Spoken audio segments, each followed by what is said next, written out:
여러분 안녕하십니까? JTB 뉴스입니다. 자치단체들이 지역 관광을 활성화하기 위해 많은 예산을 투입한 시설물은 어렵지 않게 찾아볼 수 있습니다. 이 가운데는 민망할 정도로 실패해서 고철 덩어리로 전락한 사례도 있는데요.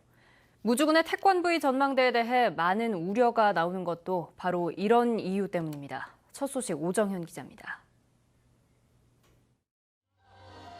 2006년 충북 충주시가 탕금호에 설치한 음악 분수대입니다. 보수 비용까지 포함해 27억 원이 들어갔습니다. 하지만 가동 3년 만에 세계 조정 대회를 준비하는 과정에서 해체됐습니다. 7년째 방치되다 재가동 방안을 찾지 못해 결국 재활용 업체에 매각된 겁니다. 고철값인 3,600만 원만 받았을 뿐입니다. 관련 업체에다가 이제 문의한 결과 한 17, 8억 정도의 그 예산이 소요된 데에서 좀 다시 재활용했는데 너무 막대한 예산이 들고 또 수변 무대로 활용할 방안을 찾았는데 그것도 한 5, 6억 정도 든다 그래서 진안군이 2006년 용담호에 설치한 분수대도 비슷한 운명을 맞았습니다. 40억 원이나 들여 동양 최대 규모로 건립했지만 용담호 수심이 낮고 전기료 부담 때문에 제대로 가동하지 못했습니다. 결국 아무 구실을 못하다가 2억 2천만 원의 고물상에 팔려나갔습니다. 이제 고물 그런 취급하시는 분이 사가신 줄 알아요. 물속에 너무 오래 있어가지고 재생이나 이런 건 하나도 못 하신다고 그러더라고요. 고물이나 이런 용도로밖에요. 무주군은 태권브이 전망대의 입장료를 63빌딩 전망대보다 비싸게 받는다는 현실성이 떨어지는 분석을 근거로 이 사업을 추진하고 있습니다. 주민들의 공감대도 얻지 못하는 상황에서 태권브이랜드 사업을 원래 계획대로 계속 추진한 게 적절한지에 대해 근본적인 고민이 요구되고 있습니다. JTB 뉴스 오정현입니다. 전북대학교가 아버지 논문에 이름을 올려 전북대에 들어간 교수 자녀 2명의 입학을 최근 취소했습니다. 그런데 이 학생들의 고교 생활기록부에서도 문제가 드러났습니다. 권대성 기자입니다.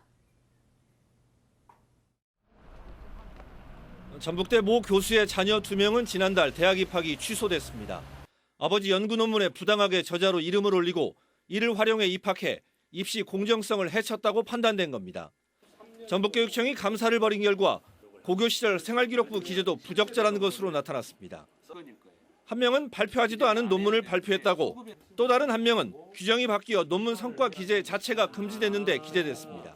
그러니까 나중에 발표된 논문을 미리 기재하는 그런 문제점이 있었고, 기재하지 말라라고 하는 그 상황을 기재를 2건을 했었고. 전북교육청은 이들의 담임교사 3명이 징계 대상이라고 밝혔습니다.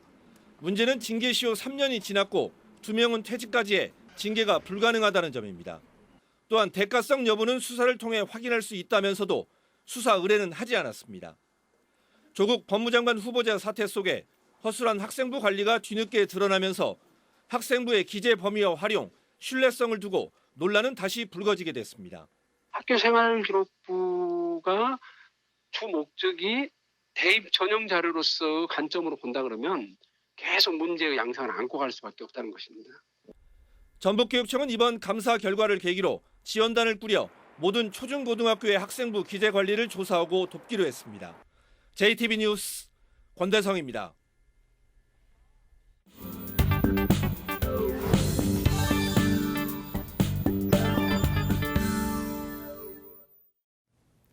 내가 갖고 있는 재능이나 공간, 물건 등을 다른 사람과 공유함으로써 새로운 사회경제적 가치를 창출하자는 게 바로 공유경제입니다. 지역을 잠식하고 있는 서울 중심 대규모 플랫폼 비즈니스의 대안으로 꼽히기도 하는데요. 도내에서도 공유경제 활성화를 위한 움직임이 일고 있지만 아직은 미흡한 수준입니다. 하원호 기자가 취재했습니다. 사진작가 소영섭 씨는 지난해 공유경제 창업 교육을 받고 공유 스튜디오를 열었습니다. 스튜디오가 필요한 사람들에게 공간과 시설을 함께 공유하겠다는 사업 계획이 채택돼 1,200만 원의 지원금도 받았습니다. 하지만 기대만큼 스튜디오 공유는 이루어지지 않고 있습니다. 지인분들이 이제 뭐 제품을 개인적으로 이제 개인 업체에 촬영하거나 아니면 이제 예술인들 이제 프로필 촬영할 때 이제 이 공간을 이용하는 경우가 있고요. 지난 2016년부터 전북경제통상진흥원은 공유경제 창업 지원 사업을 벌이고 있습니다. 지난 3년간 21곳이 많게는 2천만 원의 지원금을 받아 공유 사업장을 열었는데 8곳이 문을 닫았습니다. 공유 경제에 대한 인식이 미흡한 데다 지역 내 기반도 열악하기 때문입니다. 이걸 실제로 창업에 접목시키기에는 쉽지 않은 부분이 있지만 그래도 해보려는 노력은 계속하고 있습니다. 창업자들이 계속하고 있고. 전라북도는 2년 전 공유경제 활성화 조례를 만들었지만 아직 기본 계획조차 수립하지 못했습니다. 최근에서야 전북연구원이 기본 계획 수립을 위한 용역을 맡아 준비하고 있습니다. 서울 중심 플랫폼 경제의 거센 공세에 맞서 지역 경제를 지켜낼 전북형 플랫폼, 전북형 공유경제 수립은 더 이상 미룰 수 없는 과제가 됐습니다. JTB 뉴스 하원호입니다. 추석 명절이 다음 주로 다가왔지만 임금을 받지 못해서 생활고를 겪는 근로자들이 많습니다. 전북에만 5천 명이 넘는 근로자들이 빈손으로 추석을 맞을지도 모르는 상황인데요. 다가오는 명절이 오히려 두렵다는 근로자들의 안타까운 목소리를 주혜인 기자가 직접 들어봤습니다. 건설 현장에서 10년 가까이 일용직 근로자로 일해온 58살 신모 씨. 지난 6월부터 석 달 동안 원룸 건물 공사장에서 일해왔지만 임금은 한 푼도 받지 못했습니다. 신 씨를 포함해 근로자 12명이 받지 못한 임금은 모두 6천여만 원. 추석엔 제사까지 맡아 지내야 할 생각에 벌써부터 걱정이 앞섭니다. 차를 모시지 않은 사람들보다는 지출이 좀 더 많기 때문에 좀 많이 고민을 하고 있습니다. 근데 특별하게 이렇게 돈을 나올 수 있는 그런 부분들이 있다든가 그런 부분이었기 때문에 사실 좀 막막한 편이죠. 버스기사인 박형모 씨와 동료 기사 70명도 제때 임금을 받지 못하는 일이 되풀이되고 있습니다. 밀린 임금만 무려 20억 원인데 추석이 코앞이지만 일부도 지급될 기미는 없습니다. 저는 지금 카드 현금 서비스 받아갖고 쓰고 있어요. 월급 받아 쓰는 것이 아니라 이거 월급을 주어도 힘드는데 안 주면 더 엄청 힘들죠. 진짜 보통 문제가 아니에요. 추석을 앞둔 노동부 사무실엔 밀린 임금을 받으려고 도움을 요청하는 발길이 끊이질 않습니다. 전날 때 준다고 안 주니까 다시 오고 먹는 거지. 생활비에 벌 났던 거 다 그런 거 써는 지금. 올해 전북의 체불임금은 지난달까지 337억 원. 피해 근로자들은 5,700여 명에 이릅니다. 특히 30인 미만의 영세업체 근로자들이 피해를 보고 있습니다. 전북 지역의 경우 30인 미만의 중소영세업체가 전체 기업의 96.3%를 차지하다 보니 이들 영세업체의 인건비 상승도 경영 악화의 한 요인이 된 것 같습니다. 명절을 앞두고 임금을 받지 못한 근로자들의 한숨이 커지고 있습니다. JTB 뉴스 주혜인입니다. 정읍시와 순창군이 추석을 앞두고 전통시장 활성화 지원에 나섰습니다. 부안군이 도시지역을 찾아다니며 직거래 장터를 열고 양파 농가 지원에 나섰습니다. 김진형 기자입니다. 부안군이 양파값 하락으로 어려움을 겪고 있는 농민들을 지원하기 위해 자매도시인 광명시청에서 직거래 장터를 열고 양파 15톤을 판매했습니다. 부안군은 지난달에도 광명시에 직거래 장터를 열고 양파를 판매하는 등 양파 농가를 위해 자매도시와의 협력을 강화하고 있습니다.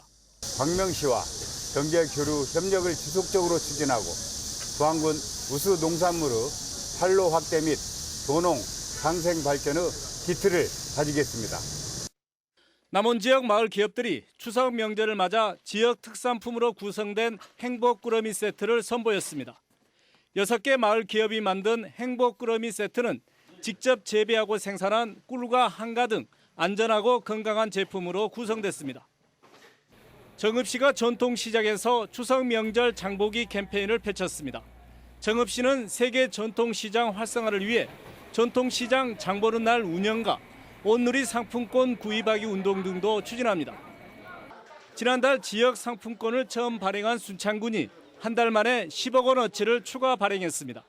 순창군은 1차 발행액 10억 원 가운데 52%가 팔린 상황에서 추석 명절을 앞두고 지역 상품권 수요가 급증할 것으로 보여 추가 발행했다고 밝혔습니다.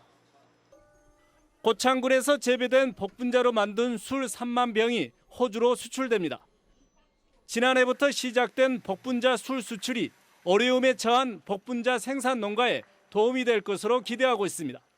JTBC 뉴스 김진영입니다. 전주시가 간접 고용한 환경미화원 가운데 일부가 직접 고용을 요구하며 8개월째 천막 농성을 이어가고 있는 가운데 민주노총이 문제 해결을 위한 협의기구 구성을 전주시에 요구했습니다. 민주노총 전북본부는 오는 10일까지 전주시에 답변이 없으면 10일에 간접 고용 환경미화원이 참여하는 경고 파업을 하고 25일부터 전면 파업에 돌입하겠다고 밝혔습니다. 전북의 14개 시군이 내년부터 연 60만 원의 농민수당을 지급하기로 하고 관련 조례를 입법 예고한 가운데 이에 반대하는 목소리가 커지고 있습니다. 농민공익수당 조례 제중을 위한 전북운동본부는 전라북도가 정한 연 60만 원의 농민수당이 공익적 가치를 폄훼하고 있다며 농업의 가치에 부합하도록 연 120만 원을 지급하라고 촉구했습니다. 이들은 2만 9천 명의 서명을 받아 전라북도의 조례 개정을 요구했습니다. 전라북도는 그러나 지난 7월 12개 농민단체가 농민수당에 합의한 만큼 증액이 어렵다고 밝혔습니다. 전라북도가 2,225억 원 규모의 2회 추경 예산안을 편성해 도의회에 제출했습니다. 분야별로는 노인형 공공일자리와 청년 일자리 지원 사업 등에 661억 원, 노후 경유차 조기 폐차, 친환경 수소차 보급 등 미세먼지 저감 사업에 502억 원, 지역사랑 상품권 추가 발행에 93억 원이 편성됐습니다. 2회 추경 예산안은 도의회 상임위와 예결위 심의를 거쳐 오는 26일에 의결될 전망입니다. 전주시가 미세먼지를 줄이기 위해 대기오염물질 배출 사업장 34곳에 모두 24억 원의 시설 개선비를 지원하기로 했습니다. 이를 위해 오는 11월까지 대기오염물질 배출 사업장을 현장 점검하고 그 실태를 조사하기로 했습니다. 전주에는 모두 246곳의 대기오염물질 배출 사업장이 있습니다. 광주고법 전주재판부 제1형사부는 사전 선거운동을 한 혐의로 기소된 익산시의원 63살 A씨에 대한 항소심에서 벌금 80만 원을 선고한 원심을 유지했습니다. A씨는 6.13 지방선거를 앞둔 지난해 3월 자신의 선거구 이장단 회의에 참석해 한 번 더 도와주면 폐기물 업체가 들어오는 걸 적극 막겠다며 지지를 호소한 혐의로 기소됐습니다. 어제 저녁 5시 20분쯤 남원시 산동면의 한 골재 채취 현장에서 40살 김모 씨가 물던 굴삭기가 30m 아래 절벽으로 떨어져 김 씨가 전신에 화상을 입고 중태에 빠졌습니다.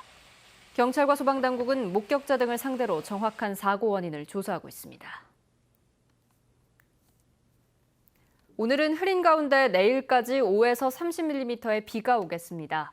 오늘 한낮 기온은 전주와 익산 30도, 진안 28도로 어제와 비슷하거나 조금 높겠습니다. 13호 태풍 링링은 일본 오키나와 남서쪽 해상에서 북상 중입니다. 주말인 모레 새벽 제주도 서쪽 해상까지 올라온 뒤 낮 동안 서해를 따라 이동할 것으로 보입니다. 전라북도도 모레 새벽부터 태풍의 직접 영향권에 들면서 비바람 피해가 우려됩니다. 초속 40m 이상의 돌풍과 최고 150mm 이상의 많은 비를 동반하겠습니다.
JTB 뉴스를 마칩니다. 고맙습니다.